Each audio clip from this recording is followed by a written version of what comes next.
Hello everyone, good morning to all of you. I hope आप लोग बहुत ज़्यादा अच्छे होंगे। और आज के इस सेशन में हम लोग पढ़ने वाले हैं क्लाइमेट ऑफ इंडिया का थर्ड सेशन, जिसमें मैं आपको पढ़ाऊंगा जेट स्ट्रीम के बारे में और एल नीनो के बारे में। ओके गाइस, तो स्टे ट्यून, बने रहिए मेरे साथ अंत तक। और हाँ, अगर आपको वीडियो अच्छी लगती है तो प्लीज़ वीडियो को लाइक करना, कमेंट करना वीडियो के ऊपर। और हाँ, चैनल को अगर सब्सक्राइब नहीं किया है तो प्लीज़ सब्सक्राइब करना बिल्कुल मत भूलना, बेल आइकन को भी दबा देना। नेक्स्ट चीज़ मैं आपको बताना चाहता हूँ कि इसके पहले मैंने आपको 2 सेशन पढ़ाए हैं क्लाइमेट ऑफ इंडिया के। फर्स्ट में आपको विंटर सीज़न के बारे में बताया था, देन उसके बाद मैंने आपको बताया था समर सीज़न के बारे में। आज हम लोग पढ़ने वाले हैं क्या, जेट स्ट्रीम और एल नीनो के बारे में। ओके गाइस, तो फटाफट स्टार्ट करते हैं। देखिए, फर्स्टली आपको बताना चाहता हूँ मैं जेट स्ट्रीम के बारे में कि व्हाट इज़ जेट स्ट्रीम। तो एक मिनट,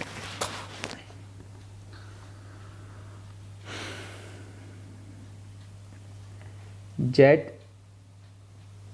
स्ट्रीम की बात करते हैं। इसको हम लोग बोलते हैं जेट धारा। ओके, देखिए जेट धारा की अगर बात की जाए तो ये आपकी क्या मतलब किस धारा को आप लोग जेट धारा कहते हैं, तो ये आपकी सरफेस से कितना 18 किलोमीटर ऊपर, जो आपका अर्थ सरफेस है उससे आपसे 18 किलोमीटर ऊपर ये तो बहती हैं आपकी कौन, जेट स्ट्रीम। यह कहा जाता है ये एक प्रकार की तीव्र हवाएं होती हैं, तीव्र पवनें होती हैं आपकी जेट स्ट्रीम, जो कि आपकी सरफेस से कितना, तो आप कहेंगे 18 किलोमीटर ऊपर बहती हैं आपकी। ठीक है, ऐसी धाराओं को अपन लोग कहते हैं जेट धारा। ठीक है, बाय एग्जांपल्स इसको समझते हैं कि एक्चुअली वर्क कैसे करती है जेट धारा, या उसका ओरिजिनेशन पॉइंट कहाँ पर होता है। तो देखिए, जेट धारा को समझने के लिए आप समझिए, जैसे मान लिया ये आपका अरेबियन सी हो गया।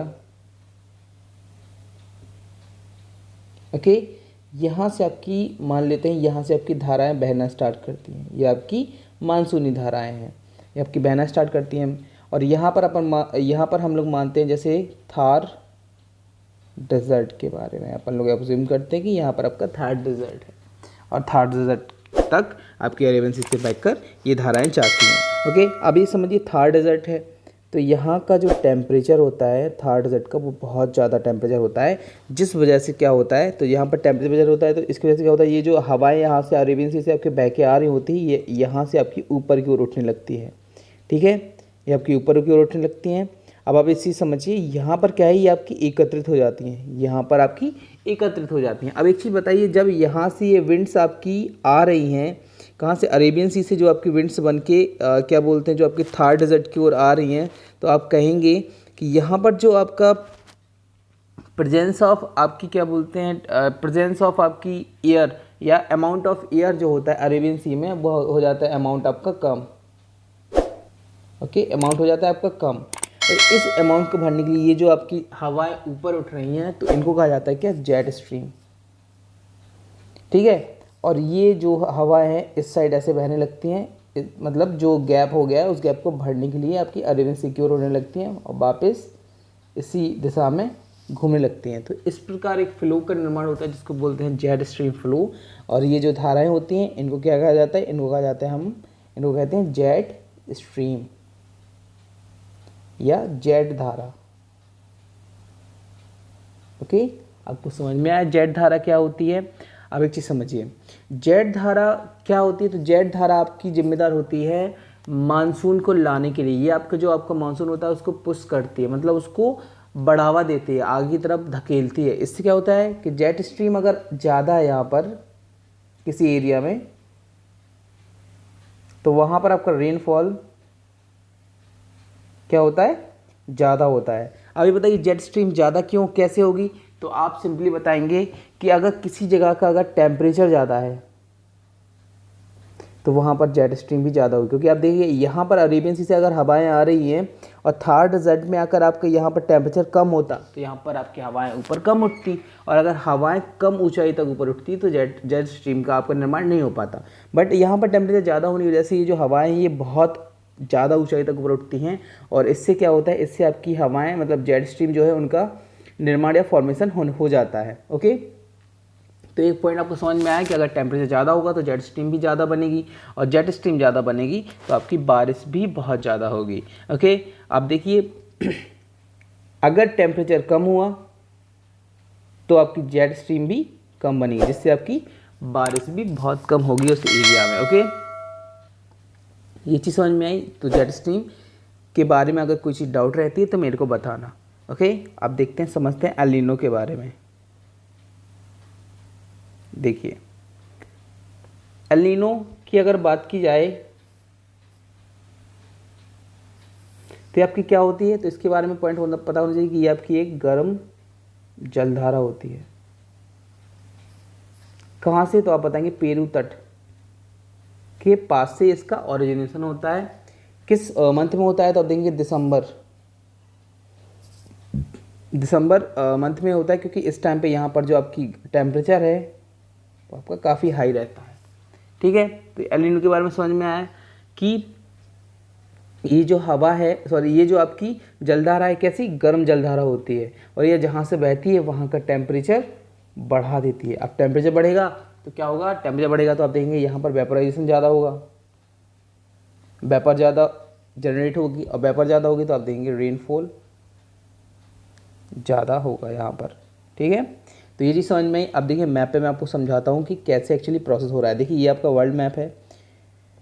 इस जगह पे ये एरिया हो गया आपका, या एरिया मान लेते हैं। यहाँ से आपकी एक जलधारा निकलती है जिसको बोलते हैं, ये तो देखो ये आपका हो गया इंडियन ओशियन, हिंद महासागर, ये आपका पैसिफिक हो गया, ये भी आपका पैसिफिक ही है इस साइड। ओके, तो इंडियन ओशियन में आप देखेंगे कि जो आपका सामान्य जो मानसून होता है, सामान्य जो आपका मानसून होता है वो आपका कैसे, तो देखेंगे सामान्य मानसून अगर देखा जाए तो ये जो आपकी, इसको बोला जाता है क्या, पेरू की जलधारा, इसको बोला जाता है पेरू की जलधारा। ये आपकी पेरू की जलधारा है। आप समझिए पेरू की जलधारा जो है वो क्या होती, ये होती है आपकी काफ़ी ठंडी या कोल्ड स्ट्रीम होती है आपकी पेरू की जलधारा। अब आप देखेंगे अगर ये क्या बोलते ठंडी होगी तो इस जगह के एरिया, इस जगह का जो टेम्परेचर होगा वो टेम्परेचर आप देखेंगे बहुत कम होगा। अगर ठंडी है जलधारा तो टेम्परेचर कम, और टेम्परेचर कम होगा तो क्या होगा, प्रेशर यहाँ पर ज़्यादा होगा। समझ में आया, प्रेशर ज़्यादा होगा।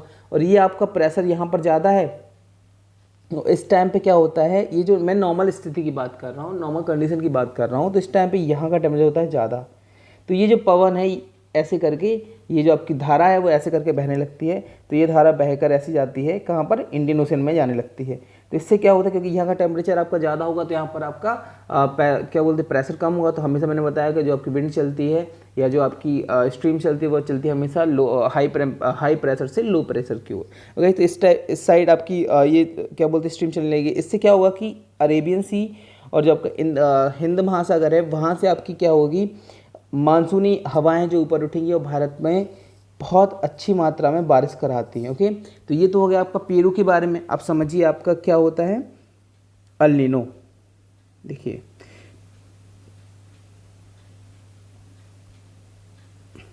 एल नीनो की अगर बात की जाए तो पेरू के बगल से ही इधर से एक जलधारा उत्पन्न होती है जिसको बोलते हैं एल नीनो।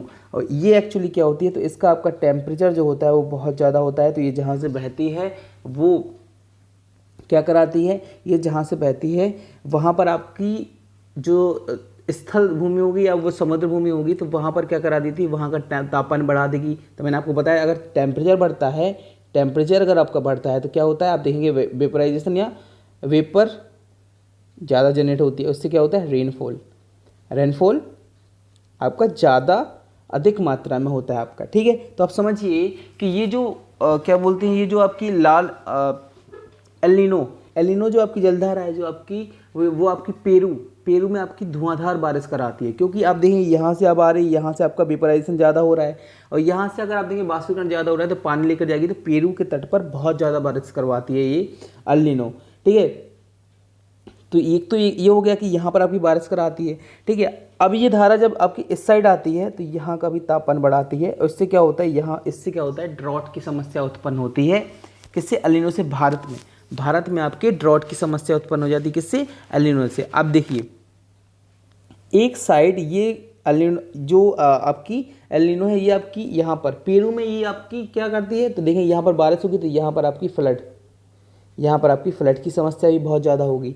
ठीक है, तो आपको ये चीज़ समझ में आई कि एक्चुअली में एल नीनो आपकी क्या है, कैसे कैसे इसका मतलब कैसे वर्क करता है ये इसका पूरा सिस्टम।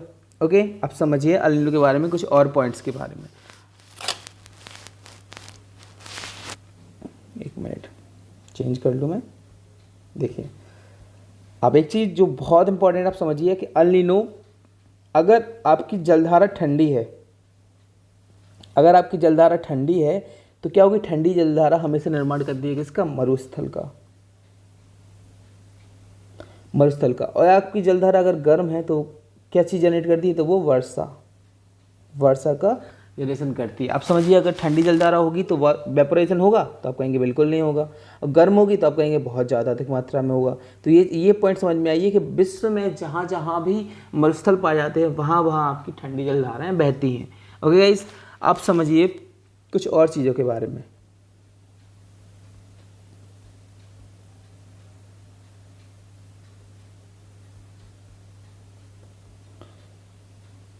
देखिए पहले मैं बताना चाहता हूँ को नॉर्मल मानसून के बारे में, फिर दूसरे पॉइंट में आप समझिए कि जब नॉर्मल कंडीशन के अलावा होती कौन सी, एल नीनो की कंडीशन। तो ये दो कंडीशन आपको समझाना चाहता हूँ। देखिए नॉर्मल कंडीशन आप देखेंगे तो यहाँ पर पेरू की जलधारा जो है वो आपकी कैसी है, ठंडी जलधारा। ओके, बात की जाए अगर एल नीनो की तो इसकी जलधारा कैसी है, तो आप कहेंगे गर्म जलधारा है। ये समझ में आया आपको। अब आप देखिए अगर ठंडी जलधारा है तो कैसी स्थिति उत्पन्न होगी, तो आप कहेंगे सूखा होगा और मरुस्थल भी बन के तैयार होगा आपका। ठीक है, अब अगर आपकी गर्म जलधारा है तो आप देखेंगे यहाँ पर आपकी क्या, वर्षा अधिक होगी। अब सूखा मरुस्थल तो आप देखेंगे अगर नॉर्मल या फिर आपकी पेरू की जलधारा अगर बहती है चिली साइड या आपकी पेरू में, तो वहाँ पर क्या होता है, वहाँ पर आपका सूखा होता है। और एक साइड आप देखें एल नीनो अगर आता है तो यहाँ पर आपकी बाढ़ की समस्याएं उत्पन्न हो जाती हैं चिली में। ओके, अब देखिए इंडिया के प्रोस्पेक्टिव में क्या होता है कि अगर नॉर्मल है तो यहाँ पर आपकी जो रेन होती है या रेनफॉल जो होता है इंडिया में वो बहुत ज़्यादा होता है। जब आपकी नॉर्मल कंडीशन में या जो पेरू की जलधारा होती है, जो नॉर्मल मानसून आपको बन के तैयार होता है उसमें रेनफॉल आपका बहुत ज़्यादा होता है। But in the case of El Nino यहाँ पर रेनफॉल हो जाता है बहुत कम। कभी कभी तो होता है कि मानसून ही आपका 10 से 12 दिन लेट आता है। ठीक है, तो ये चीज़ समझिए। अब देखिए एल नीनो के होने के आपको क्या बोलते हैं, क्या इम्पैक्ट करता है एल नीनो। तो इसके इम्पैक्ट की अगर बात की जाए तो आप देखेंगे फ्लड्स या बाढ़ की समस्या। दूसरा पॉइंट देखेंगे ड्रॉट। तीसरा पॉइंट आप क्या देखोगे, ड्रॉट होगा तो ड्रॉट के साथ साथ आप देखेंगे यहाँ पर आपकी कोरल ब्लीचिंग, कोरल ब्लीचिंग जैसी समस्या भी उत्पन्न होती है। क्योंकि आप जानते हैं समुद्र में रहने वाले जो भी आपके जीव जंतु हैं, जो आपके प्लैंक्टन्स होते हैं, उनको एक नॉर्मल टेम्परेचर पर ही वो सर्वाइव कर सकते हैं। अब समझिए अगर एल नीनो अगर जलधारा आपकी बहेगी तो मैंने आपको बताया वो गर्म जलधारा होती है आपकी, तो इससे क्या होगा, सरफेस का जो टेम्परेचर होगा या वाटर सरफेस का जो टेम्परेचर होता है वो इतना ज़्यादा हो जाता है कि जिससे प्लैंक्टन्स मरने लगते हैं। तो ओके, तो इससे क्या होता है, कोरल ब्लीचिंग आपकी होने लगती है। अब समझिए अब अगर कहीं पर आपकी एल नीनो आ गई तो आप देखेंगे वहाँ पर एग्रीकल्चर जो होगा वो आपका बहुत कम हो जाएगा। अब एग्रीकल्चर कम होगा तो आप देखेंगे यहाँ पर फूड इन्फ्लेशन का खतरा भी बहुत बढ़ जाता है। तो गाइज आई होप गाइज आपको एल नीनो के बारे में भी हर पॉइंट क्लियर हो गया होगा। अब कुछ चीज़ें हैं जो आपको समझना चाहिए, खासकर इतना एग्जाम में पूछा नहीं जाता है, बट मेरे को ऐसा लगता है कि आपको बता देना चाहिए, ये चीज़ भी आपको पता होनी चाहिए। देखिए कुछ टर्म्स होती हैं, जैसे आपने सुना होगा इंडियन ओशियन डायपोल। आपने इंडियन ओशियन डायपोल के बारे में आपने सुना होगा। ये क्या होता है, तो ये आपका दो प्रकार से होता है। पहला आपका जो होता है वो आपका होता है पॉजिटिव, दूसरा होता है आपका नेगेटिव। या पॉजिटिव को बोलते हैं, एक तो होता है आपका अनुकूल, एक होता है आपका प्रतिकूल। ठीक है, अब जैसे समझिए आपका, जैसे मान लीजिए आपका भारत हो गया, ठीक है। अब एक साइड तो आपका हो गया अरेबियन सी, एक साइड आपका ये हो गया इंडियन ओशियन, हिंद महासागर आपका एरिया हो गया। अब एक चीज़ समझिए कि ये एक एरिया हो गया, एक वाला आपका ये एरिया होगा। अगर यहाँ पर आपका टेम्परेचर क्या है, ज़्यादा है, वार्म एरिया हो गया। अगर यहाँ पर आपका कोल्ड एरिया हो गया, तो वार्म एरिया और कोल्ड एरिया अगर आपका एक साइड हो गया तो आपकी हवाएं कैसे बहेंगी, तो मैंने बताया अगर वार्म है तो टेम्परेचर ज़्यादा तो आपकी प्रेशर कम, यहाँ पर प्रेशर कम, यहाँ पर आपका प्रेशर ज़्यादा, यहाँ पर तो आपका प्रेशर कम है, यहाँ पर आपका प्रेशर ज़्यादा है, तो आपकी हवाएं ऐसे बहने लगती हैं।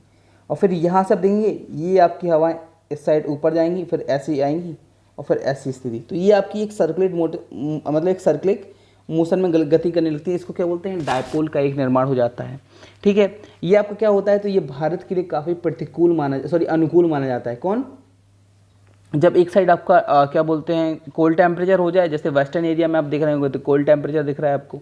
अगर आप इस साइड क्या बोलते हैं ईस्टर्न एरिया में देखेंगे इंडियन ओशियन में, तो आप देखेंगे यहाँ पर आपका कोल्ड टेम्परेचर है। तो आप समझिए ये जो स्थिति होती है आपकी काफ़ी ज़्यादा अनुकूल होती है भारत के परिप्रेक्ष्य में या भारतीय मानसून के परिप्रेक्ष्य में। ओके गाइस, अब समझिए नेगेटिव के बारे में। नेगेटिव क्या होता है, तो नेगेटिव होता है आपका अगर जब इस साइड आपका हो जाए क्या, एक साइड आपका हो जाए कोल्ड टेम्परेचर और यहाँ पर हो जाए आपका वार्म, तो आपकी कैसी हवाएं बहने लगेंगी, तो आप देखेंगे ये आपकी हवाएं कुछ ऐसे बहने लगेंगी और ये आपकी कुछ ऐसी इमेज बन के तैयार हो जाएगी। तो ये जो स्थिति उत्पन्न होती है ये आपकी किस में होती है, तो आप बोलेंगे प्रतिकूल इंडियन ओशियन डायपोल में।